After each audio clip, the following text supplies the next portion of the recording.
I can just be talking. This is what happened to me. This is what happened to me. This is what I've seen. But unless I bring some solutions to the table, I'm just talking.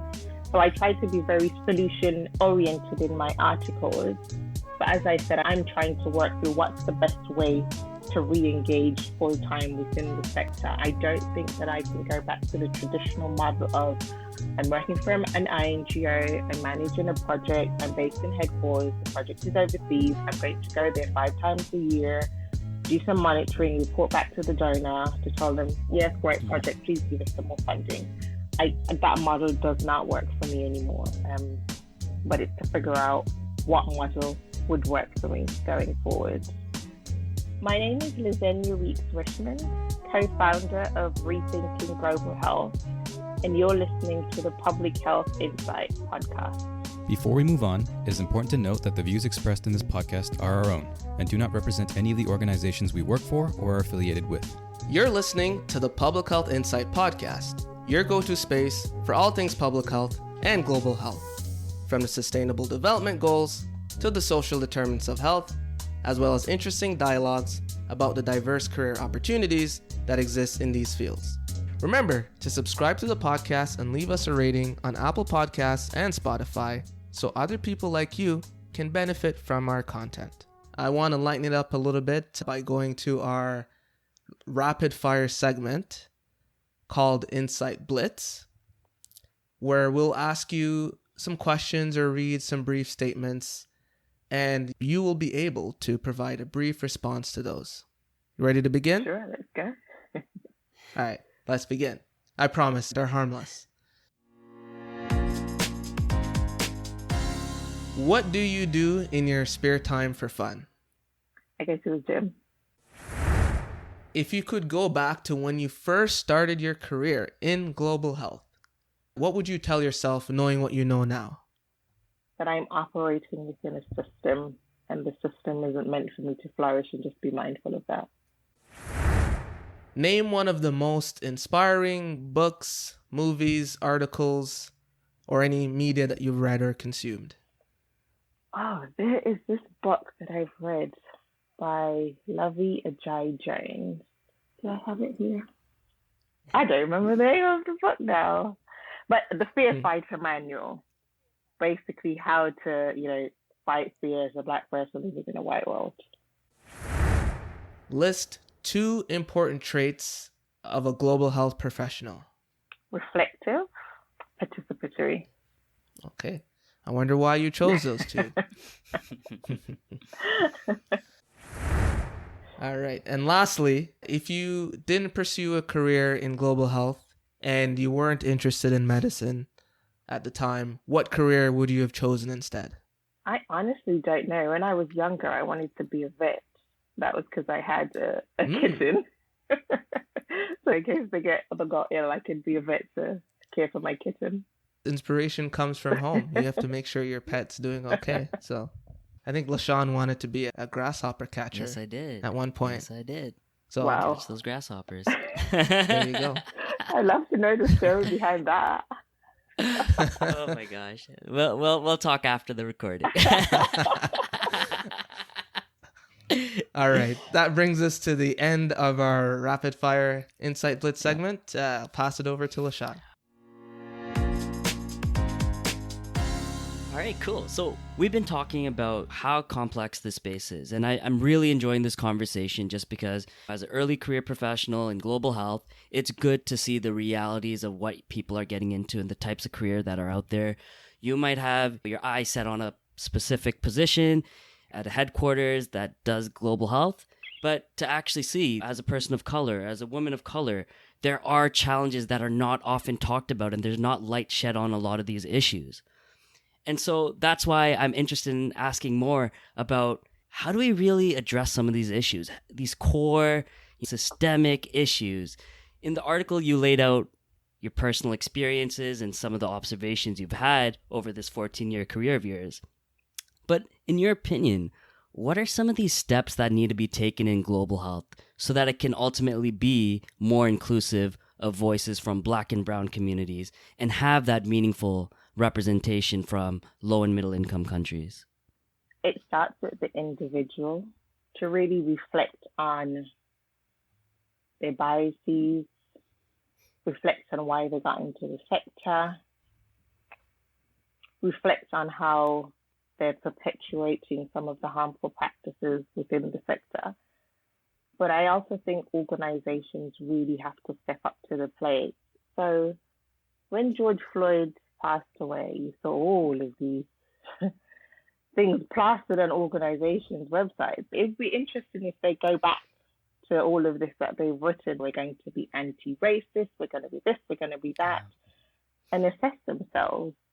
It's uncomfortable work, but I think it's necessary work.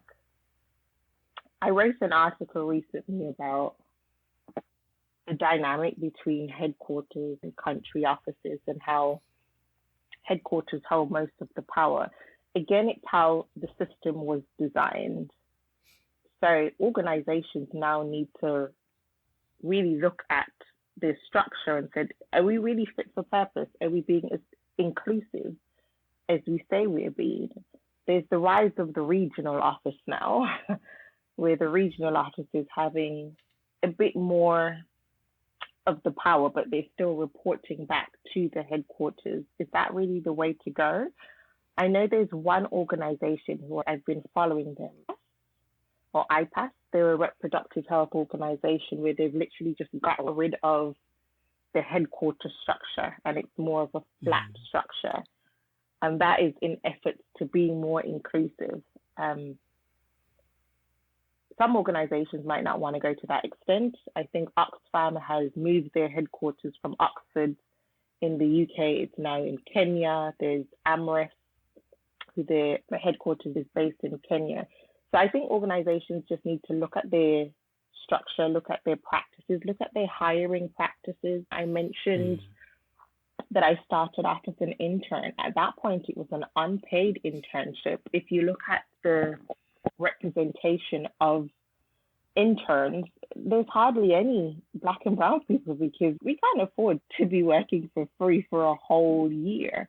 I was in the fortunate position that I was still living with my parents, so they were able to support me. But otherwise, I wouldn't have been able to really launch my career through this internship that allowed me to go to West Africa. In terms of having more involvement of people in low and middle income countries, who are we saying are the experts? Why are we saying they're the experts? Can we not find experts within low and middle income countries? Sometimes it's just we go back to the same consultants because it's easier. We know this white consultant has been doing this for 10 years. So if we need this workshop to be done, we're going to call on that consultant. But we have the talent, we have the knowledge in Asia, we have it in Africa, we have it in the Caribbean. It's just a bit harder to find them. But I did see again this website where consultants from low and middle income countries, they registered. So this is my specialty, this is my area. I don't remember the name of the website, but it's all in efforts to increase their visibility so that they can really be leading the programs in their regions, in their countries. The thing is, this type of work is outside of business as usual. So this work needs to be resourced. And I think that's where organizations, they're probably using existing staff. Let's do this little working group to see if we can do that now. It actually needs full-time resource, and it needs to have backing from the leadership. If the leadership is just doing this for a tick box exercise, the culture is going to stay the same. Everything is going to stay the same. So I think there's a lot of responsibility that organizations, international organizations play. But again, going bigger now, so I started off individual organization. Within the system itself now needs to change. But as I keep saying, the system was built this way. So how do you now go up against a system that was built and is operating the way that it should? And I think that's where a lot of us are getting stuck. So a lot of my articles, I'm addressing the organizations because that's where I have most of my working experience. But when you look at the bigger beast of the system, how do you do that? But I think if we remain inactive, then nothing's going to change. So it's for the brave ones to really talk out as I'm doing. And there's other brilliant people who are doing work to really look at dismantling the system. Thank you so much for sharing that. And I'm also wondering, and you bring this dynamic, which in public health specifically, maybe donor relations is not so much of a thing at that global level. So when we're talking about interaction of donors when it comes to organizations, what kind of changes do you see that are needed? I think there needs to be work done at donor level as well. Because we follow the money in global health.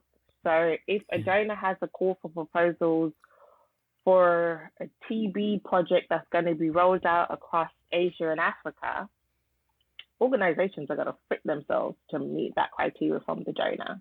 And donors, they fund very vertically. So we're going to fund HIV, we're going to fund this, we're going to fund that.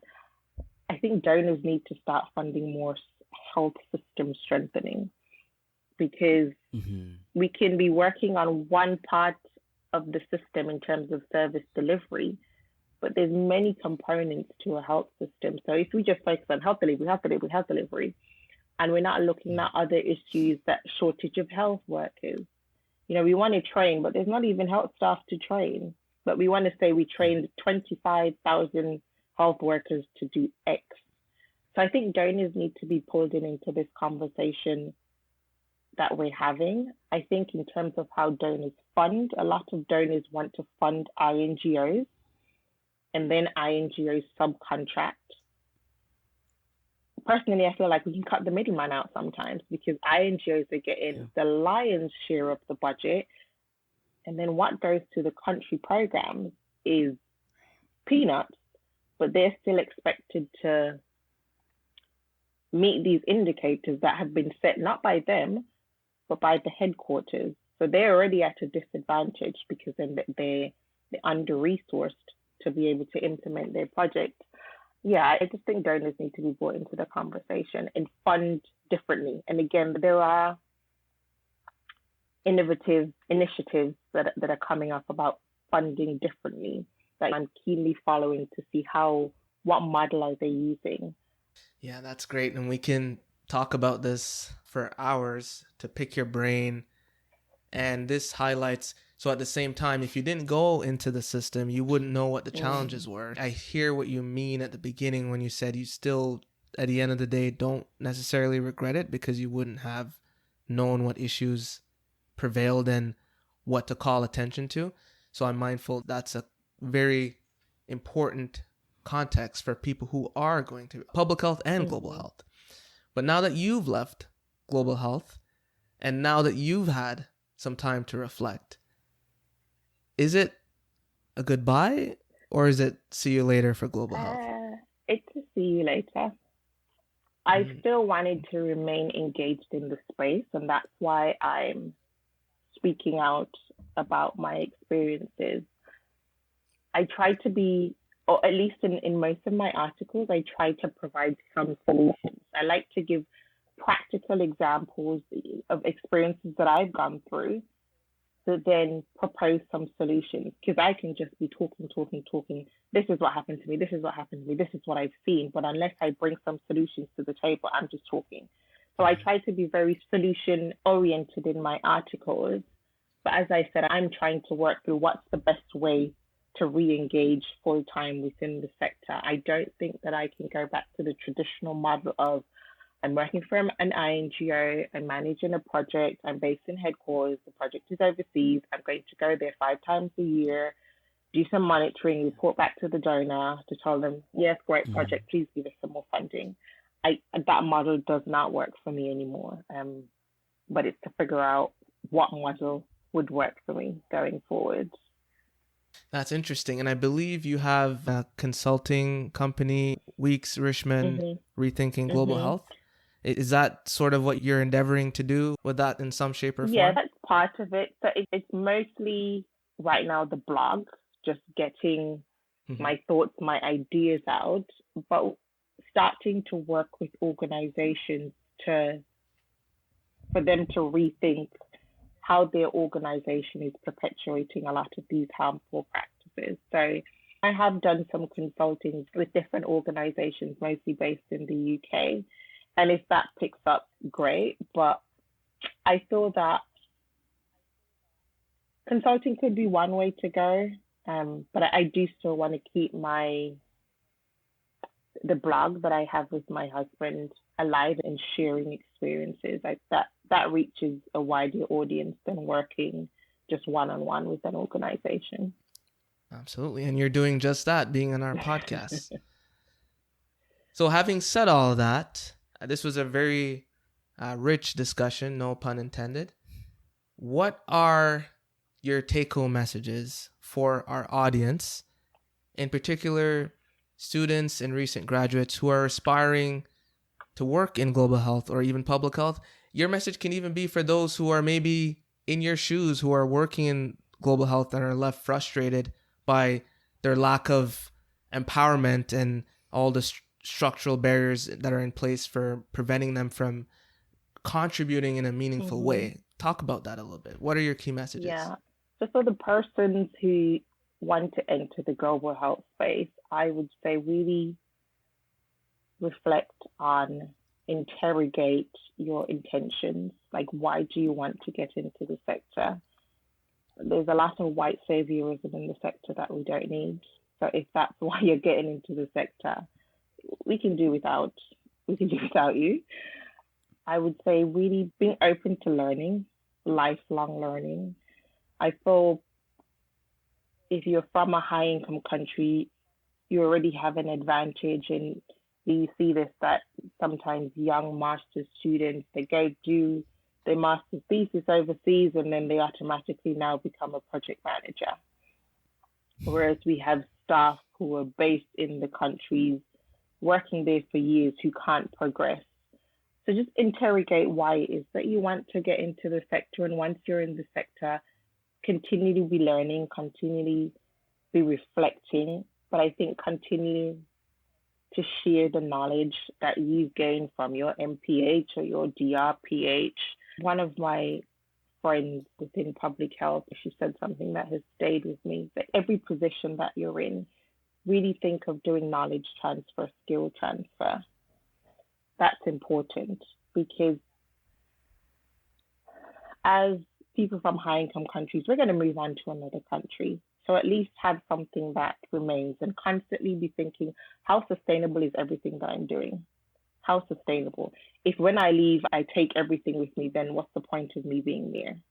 So I would say just come in with a very reflective heart and be open to learning from your colleagues who are from low and middle income countries. For the ones who are still fighting the good fight, really take care of yourself, however that looks for you.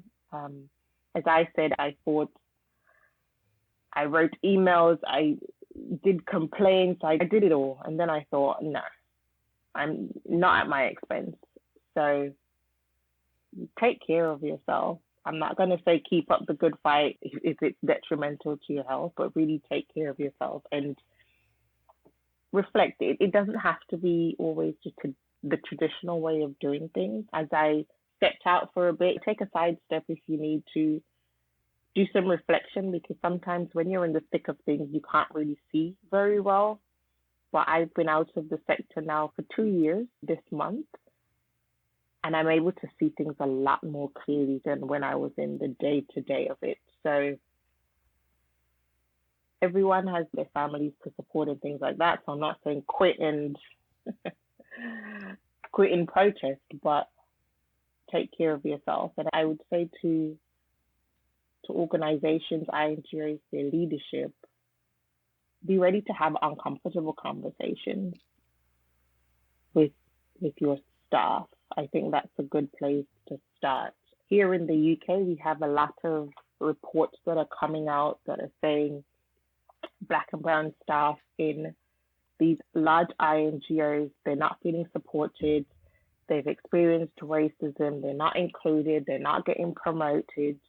The data is there now, we know it's there. What are you going to do about it? And I feel any organization that's not really addressing that has their head buried in the sand, they're not ready to do the work, and that wouldn't be an environment that I would want to be in. So do the hard work, do the uncomfortable work, but also, resource the work, and don't leave the work to be on the shoulders of your Black and brown staff. We're not the ones perpetuating the system, so we shouldn't be the ones who are doing the work to dismantle the system. Yeah, those are my take homes for your different audiences. Yeah, well, that's wonderful. Thank you so much for breaking it down for each of those groups, because I think those messages were very real and practical, right? And uncut raw, which I think everyone will definitely appreciate, especially coming from your experiences. So once again, Lazenya, it was a pleasure to have you on one of my favorite podcast episodes we've recorded. So thank you so much for willing to come on today. Oh, thank you for the invitation. I really had a good time as well. Thank you for listening to the Public Health Insight Podcast, your go-to space for informative conversations, inspiring community action. If you enjoy our podcast, be sure to subscribe and leave us a rating on Apple Podcasts or Spotify. See you in the next one.